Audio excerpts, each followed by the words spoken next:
So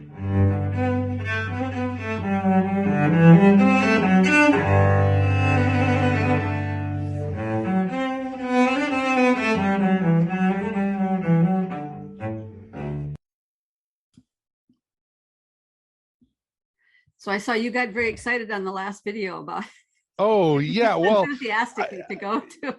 I hear this. I hear this in more and more videos where people are just like, "Man, we want to go back to the ancient." Like they're finding, Yeah. it's like they're reading the church fathers and they're finding these old. So that's why I mentioned the Book of Hours, because I've been praying the hours lately, and it's really life changing.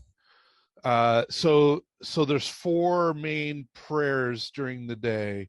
There's first hour prayer, there's third hour prayer, sixth hour prayer, ninth hour prayer.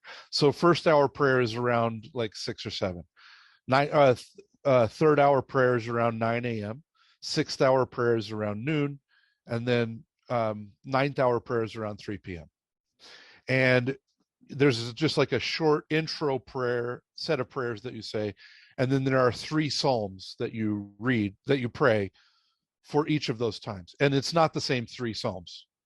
So it's 3 different psalms that you read through the day. And that I figured, hey, if the Muslims can take a break at work and get their prayer room, why can't Christians, right? So I talked with my boss, and we have a break time anyway during those times. So I pray on my breaks, and it's only 10, maybe 15 minutes, per session. So through the day, it's added another 40 minutes to anywhere from 45 minutes to an hour of extra prayer to my life every day, in those small snatches. But it's connected, and it's beautiful. It's a really the Book of Hours is something practice. you bought online, or? Yeah. I'll email you a link to the one I bought, and it's got other prayers in there and stuff like that. But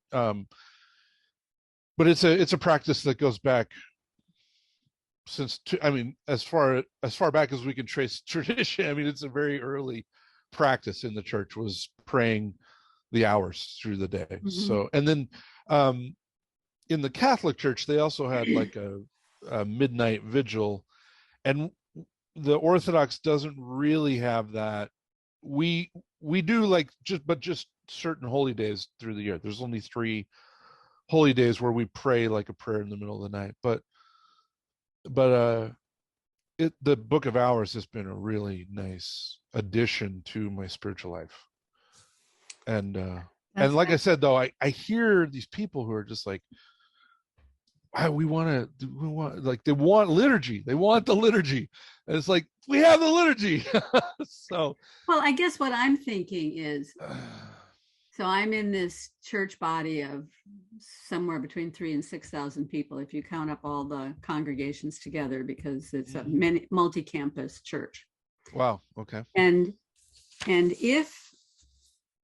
so they're not all going to go to the Orthodox Church, right? Sure. Yeah. But if the pastors within the church can be edged a little bit towards adding some more liturgy and some more of the ancient wisdom, then the church as a whole is going to be enriched, and the whole church body is going to gain from that. So that's what I look at, right? Yes. Well, so that's why I was saying, like, the Book of Hours is a really nice place to start, right? Because praying the Psalms goes back to before David.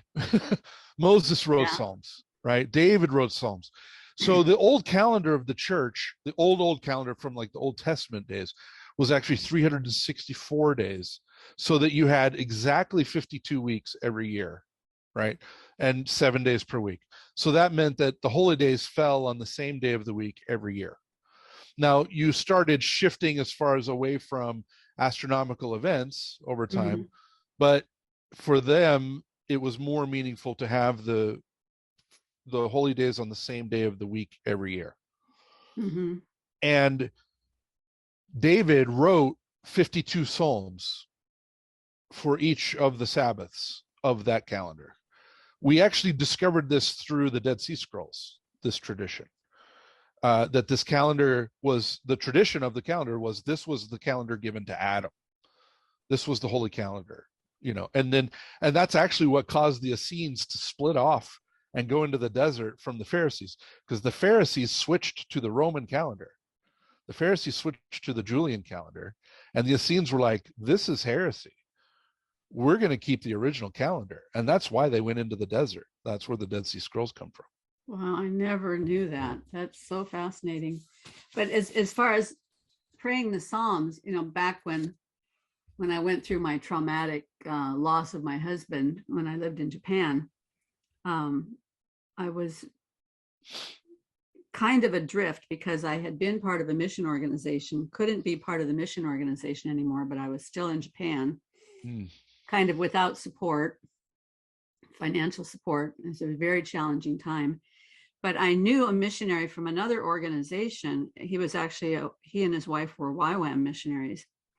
And I looked to them for some counsel, and I told him, I said, I've been trying to read the Bible, but the Bible just seems so full of judgment for my ex-husband. It's too painful to think about that. And he said, Karen, he said, read the Psalms, pray the Psalms every day, pray the Psalms. And that's what I did. And that's what really brought me back, because, the New Testament lays out the doctrine. It is filled with truth. There's no question about that. But the emotional side is sometimes a little bit difficult to tap into if you're in the midst of crisis. But the Psalms really, it's like a daily counseling session with God, Yeah. Just walking through the pain and the struggle and the joy and the triumph and all of those things with David and with the other writers of Psalms was really terrific. Yeah, I couldn't agree more. It matches my experience with, my priest said, everything you need to know about theology is in the Psalms. He's like, the Psalms is a microcosm of the Bible itself and of the whole story of the salvation of man, right? It's the whole plan is contained in the Psalms, and the whole story of Christianity is contained in the Psalms itself, and going through and learning them and studying them and praying them has really deepened my relationship and deepened my prayer life, deepened my relationship with God and my prayer life, because like you said, there's an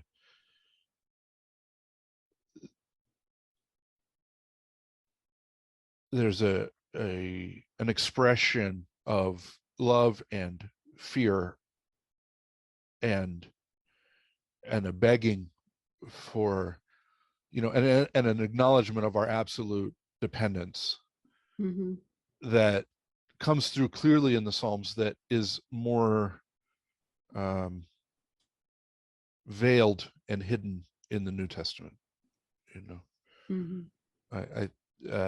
I've really enjoyed adding the Book of Hours to my prayer life. It's been quite a change. Well, I'm going to look into it. But and I just remembered there's a website. So you don't even have to have a book. There's a website where you can go. Let me pull it up. Hold on. What is it? I think this is it. Let me look. Yeah. Okay. So go to liturgy.io.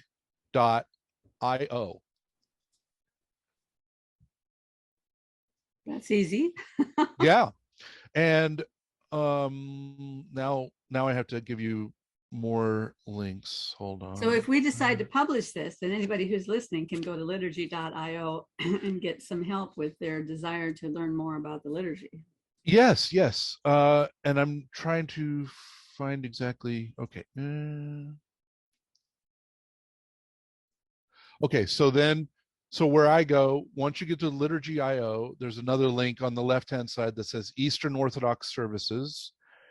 And then I'm on the new calendar. So I go to current new calendar Orthodox hours.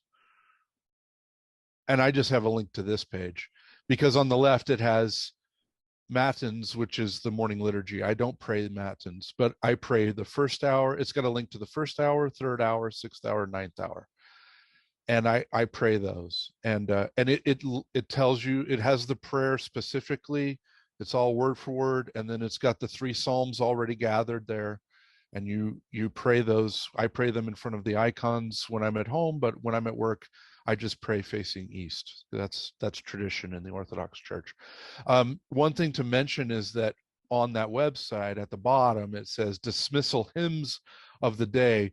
Normally that's what the reader would read while you were exiting the church. So I don't include those in my prayers. The prayers end, and the dismissal hymns of the day they're nice to read, but I don't pray them at the bottom. Those are, like I said, that would be if a reader was saying the hours at the church, that's what they would say while you were leaving.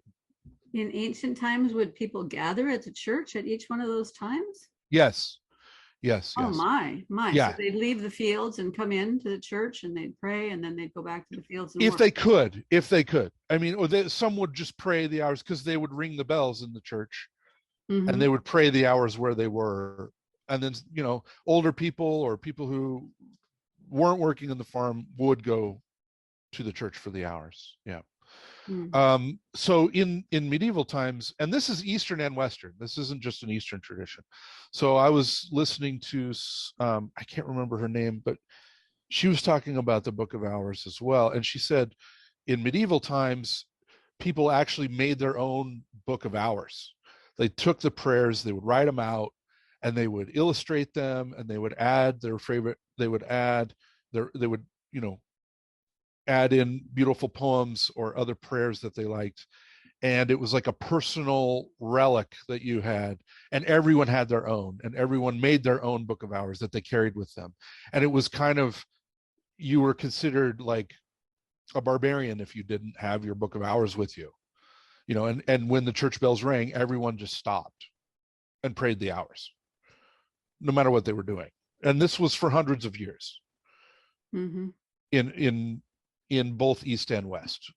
It was just part of being Christian, was praying the hours, and so after hearing that, I became intrigued and I asked my spiritual father about it, and he said, yeah, I think it would be great if you can keep up the practice, that it's very worthwhile. And he's right, it has been just amazing. So anyway, liturgy.io, and then Eastern Orthodox services on the left, and then the new calendar, and it gives you the first, third, sixth, and ninth hour prayers, and it's really clear, straightforward, easy to read, and you can print that out. That's what I do. I just print them out and pray them at work. So thank you so much, Jeremy. That's really helpful, and I'm sure for the people who watched the video that generated all this discussion, it'll be a good thing. I hope so. Yeah. Well, so let's talk again soon. Okay. I'm going to stop the recording now.